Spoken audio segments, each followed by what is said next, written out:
Hey YouTube, Shinobi here with a review of the Pokémon Plamo Collection, otherwise known as Poke Pla, of 31 and 32, Genesect and Mewtwo. Now this is the Aka Genesect, or Red Genesect, from the film. There is a purple, the normal color of Genesect.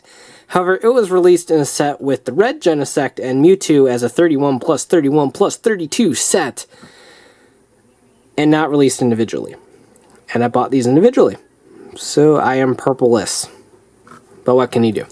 As per normal, these are available at places like HobbyLink Japan, Hobby Search, I believe, Amazon, eBay, etc., etc.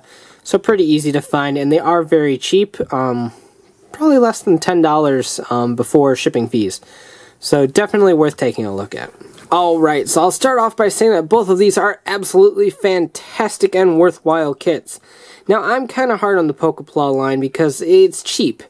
And because of that, you often use a lot of stickers to get around its detailing, especially in the evolution sets. Thankfully, however, they actually haven't released too many evolution sets, and the ones they did release lately were pretty decent, sans the Dratini fiasco. But these single-pack ones, as with all of the single-packed ones released, don't have too many stickers and are absolutely fantastic, but they've really upped the quality on the PokéPla line with the Genesect release. So we'll take a look at Genesect first. As you can see, he does include a little stand, otherwise, because he has problems standing. If you get him in just the right pose, he can kind of stand alright. But the weight of his backpack, which kind of falls off because it doesn't have a hinge at all, it's just there. There we go. See, he can stand, it's just not that secure. Not that the stand helps, you basically take its little butt and put it in there. As long as you have the feet balancing it, it stays okay, but if you don't, he just topples forward. So the stand really isn't all that helpful for his normal standing mode.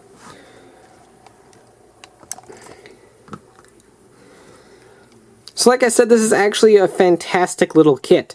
As always, very easy to build. These are meant for children, so if you're like, oh, I don't know if I'm going to build it, I suck at building, these are made for little Japanese children, so you should be able to do it no problem. So basically, actually, you can see I'm kind of transforming it already. This has a transformation gimmick, which I'll take a look at in a second. So this moves, because of that, he doesn't actually have a normal gimmick. But he does have rotating arms right here, rotating legs, and a nice set of little ball joints down here, mostly for the transformation, but it's nice to have some posability on a PokéPla kit, so that's really neat. But like I said, he does have a transformation gimmick.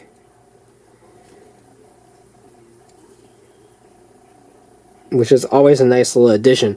The stickers up here in the eyes, right up here, and the mouth, I believe that was it. I think this little button right here is a sticker too, but yeah, so pretty easy to transform. You just bring that part into his head, and bring his head up into the abdomen, or at the back of his laser thingy, that's not his abdomen. Entire section rotates, make sure he's pointing forward. Make sure the body holds together. His little shoulder things rotate a little bit, and they often pop out. So make sure they're nice and secure in there to the best of your ability. I'd recommend getting a set of pliers and pushing in to make sure that those lock in place. But there we go. Bring those forward. Rotate this and push it in. And then rotate the foot. So rotate, push, and rotate, and then bring these up.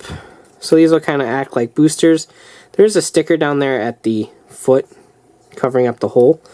So that's cool. And now you have Genesect's little flying mode, which is pretty neat. I love the fact that they incorporated the transformation in the PokéPla. So that's neat. And then the stand does work for him too. You just plop it in right there, and it works a lot better in this mode than it does in the standing mode. So pretty neat, and I'm really glad that they incorporated that. Mewtwo is another fantastic release. His stand actually works really well. You just kind of plop his crotch in there. And it helps him stand. Again, you can stand him no problem as long as you get a good pose.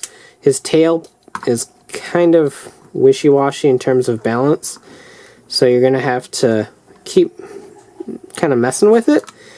Otherwise, just use the stand. It kind of makes him hover a little bit, but he's Mewtwo, he can do that. So just like Genesect, lots of articulation on this guy. You have a full rotation there at the arm, a bend at the elbow, and then this little ball joint system at the wrist, which is really nice. Now, if you move this arm, then the tail goes up and down, because that's his action gimmick. So kind of be warned about that. But you pretty much have full articulation. You've got a knee joint down here, and then a swivel at the legs. And then, of course, the tail does go up and down because of the gimmick. Plus, the head is on a ball joint, and despite the fact that it's connected by this, which is actually a really nice touch, both of those are connected by ball and socket joints as well, so they move freely, which lets the head move freely. So very cool system that they got set up there to where it's accurate and functional at the same time. So really neat. Like I said, he doesn't really have that thrilling of a gimmick, but it looks very cool. Only stickers I recall were the eyes. There's got to be more. One of these tail pieces is a sticker. I think the one, yeah, inside here was a sticker to match the tail color because it's actually the skin tone color. But that was it on this guy. So really cool. If you're a fan of Mewtwo, this is definitely worth taking a look at, considering that it's only about $8 to $10 before shipping. And it's a pretty articulated kit for being that cheap. So huge props there. I mean, it's not like an LBX or a Gundam kit or anything like that, but it's definitely worth taking a look at if you're a Pokemon fan. So the PokéPla series is really hit and miss, but these are two absolute hits. If you're a fan of this film or a fan of either of these two Pokemon in general, then by all means hunt these down. Like I said, they are on Hobby Link Japan, AmiAmi, Hobby Search, I think, Amazon, eBay. They're all relatively priced cheap. Even eBay. So really, if you're gunning after these, they're not too hard to find. Just use your noggin and some Google skills, and you should be able to track them down. Definitely worth taking a look at if you're a fan. I'm really glad that they upped the ante on these kits. Yveltal and Xerneas both have been shown for the first X and Y releases, and they both look absolutely fantastic as well, with about the same articulation level as Mewtwo. So they've really upped the ante on these, and I really dig what they're doing with the line. Very cool and definitely worth taking a look at. Thanks for watching. Take care and have a great one. Bye.